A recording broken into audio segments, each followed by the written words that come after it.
রোগ রয়েছে, আপনি সঠিকভাবে এক্সারসাইজ করতে পারছেন না, মনের দিক থেকে জোর পাচ্ছেন না, নিজেকে মোটিভেট করতে পারছেন না, শরীর দিন দিন অকেজো হয়ে যাচ্ছে, অথব্য হয়ে যাচ্ছে, একদমই হতে দেবেন না। শরীরের জন্য অন্তত 10 মিনিট সময় দিন। আমি খুব সোজা কতগুলি আসন দেখাচ্ছি চেয়ারের সাহায্যে, যেগুলোর সাহায্যে আপনি নিজে কিছুটা হলেও সচল হতে পারবেন।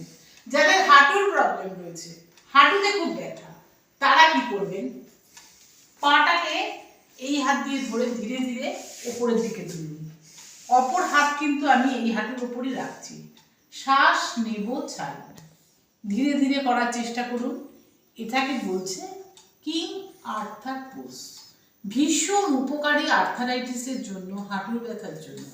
পরের পোজটি দেখা, বৃক্ষাসন। বৃক্ষাসন বা এই পাটাকে আমি সোজা রাখছি।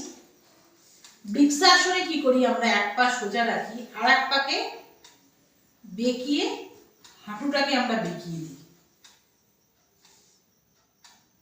মনোযোগ বৃদ্ধি করে, একদৃষ্টে কোনো জায়গায় তাকিয়ে থাকতে হয়, সেই সময় শ্বাস থাকে নর্মাল।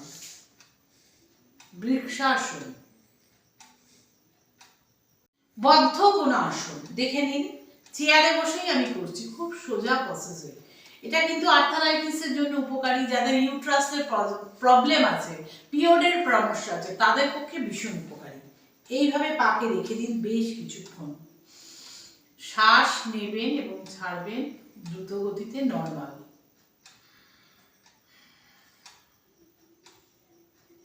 এবার আমি যে আসনটি দেখাচ্ছি ভীষণ উপকারী পেটের গন্ডগোল, সুগার, সব ক্ষেত্রে।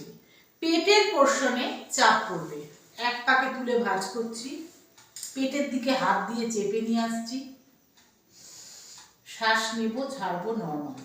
বেশ কিছুক্ষণ আমি পাকে পেটে চেপে রাখবো।